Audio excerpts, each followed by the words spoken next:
Le Grand Matin Sud Radio, 7h, 8h30, Patrick Roger. Bon, ça risque d'être compliqué quand même pour nos finances, parce qu'on parlait évidemment tout à l'heure de ce problème autour de l'islamisme. Jean-Jacques Bourdin y reviendra bien sûr avec Marion Maréchal dans 5 minutes, qui est invité sur Sud Radio jusqu'à 9h.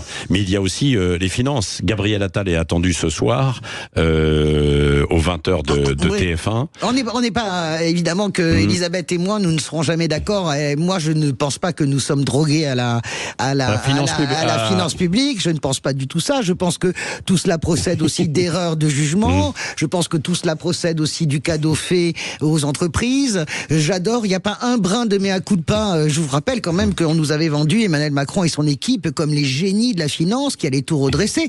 On est dans une situation, alors on nous explique, oui, mais il y a eu le Covid, il y a la guerre en Ukraine, mais tous les pays européens ont eu le Covid et la guerre en Ukraine. Je donne les chiffres. L'Allemagne, par exemple, est en train de revenir à 60% de dette de son PIB. Nous sommes à 109%. L'Allemagne est en train de se redresser. Le Portugal est même en croissance verte. Donc, alors, qu'est-ce qui se passe en France ? Qu'est-ce qui se passe ? Alors, il y a les gens qui disent on est drogué aux dépenses sociales, etc.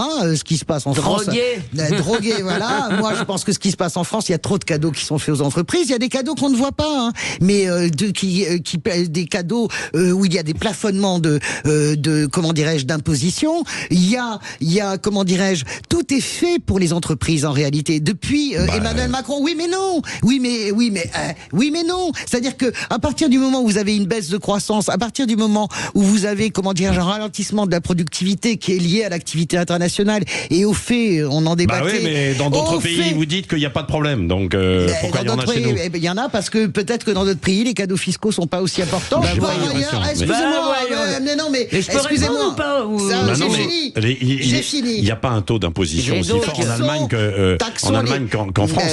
Sur les particuliers, taxons les super profits. Elisabeth Moi, je suis bébête, d'accord. Je constate que depuis 40 ans, d'accord, nous produisons, nous consommons plus que ce que nous produisons, d'accord. Nous produisons d'après Babrez. Alors après les chiffres, on peut discuter mais Babrez dit que nous produisons moins de la moitié des produits manufacturés que nous consommons.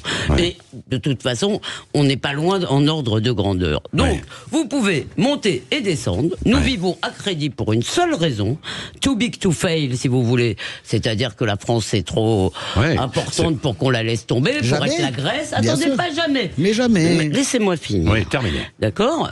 Il se trouve que pour l'instant, et depuis très longtemps, les Allemands considèrent effectivement que les Allemands sont gentils avec nous, qu'ils ont besoin de nous, mais ne croyez pas que ça n'a pas de conséquences. Je vous donne un exemple. C'était très bien expliqué dans la commission électricité. Si nous avons saboté EDF, d'accord, notre fleuron national, c'est parce que l'industrie allemande l'exigeait et que nous sommes dans la main des Allemands financièrement. D'accord. Alors, c'est vrai, c'est faux. Je vais terminer par un chiffre parce que vous prenez l'Allemagne. Moi, j'en ai un peu marre comme si de l'Allemagne. Je rappelle quand même que depuis 10 ans et cette année encore, nous sommes mutuellement les premiers partenaires les uns des autres. C'est-à-dire que l'Allemagne est notre premier client et notre premier fournisseur. Donc, il faut arrêter avec la vision apocalyptique.